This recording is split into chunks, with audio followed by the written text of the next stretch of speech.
All right, thank you for purchasing the Motion Graphics Creator Kit. I'm just going to show you quickly how to install it. It's very, very simple. We're going to go up here to the graphics template window and we're just going to click on this, not this one, but this plus button right here. And we're going to navigate to where the folder is situated. So in this case, I have it right here. This is the folder. I'm just going to click choose and it'll automatically pop up here, which is just MGCK, and just click on that and all of them will just pop up right here. And so to use them is pretty straightforward. We'll drag on the nature one first. And so here we go.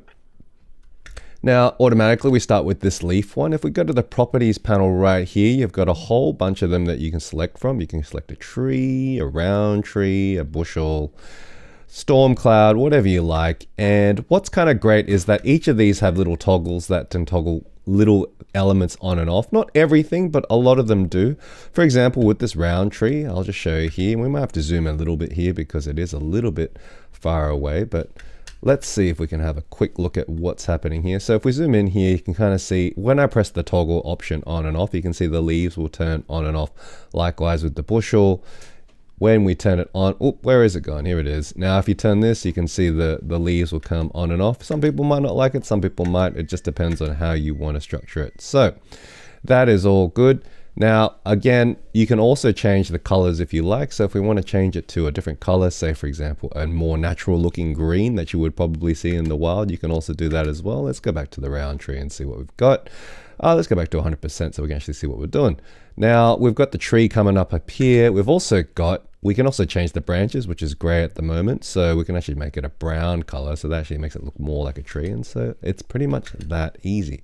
We go to things like the leaf. We can do that as well. If we wanted to make it more of a, you know, what I would call a an autumn looking leaf, we can make it yellow and it looks a lot more natural. Now let's go to something else. We've got another one we can choose, which is also the arrows and accent one, which is what you can see down here. Oh, let me just drag this back on again.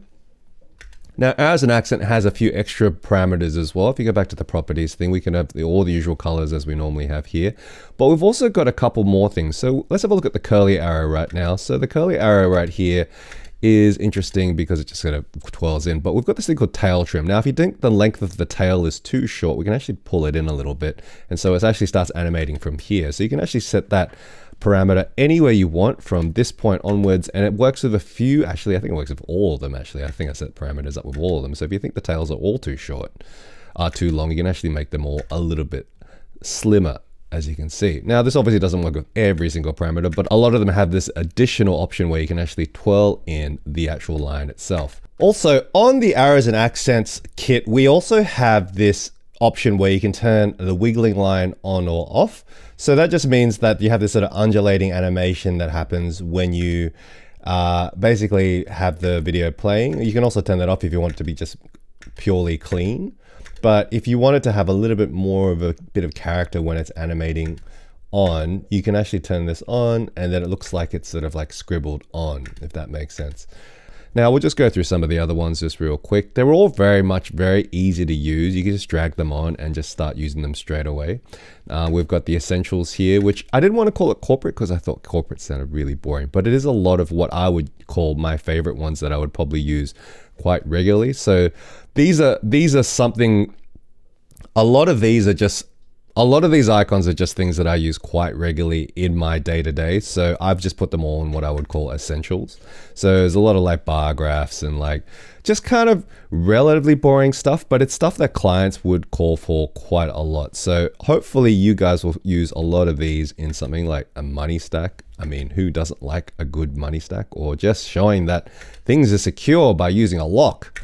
Or perhaps you want to show that you have a great idea with a light bulb. And one more thing, with the Essentials pack, if you go down to the spinning coin, this is actually a 3D object inside After Effects, and it will only work if After Effects is actually installed on your computer. So I apologize if that's not something you can do, but it's very easy to fix. All you have to do is just install After Effects on your computer and it should run perfectly. So that's pretty much the Motion Graphics Creator Kit in a nutshell. I hope you guys really enjoy it. Let me know if you've got any issues. You know where to email me, and I'll see you guys in the next one.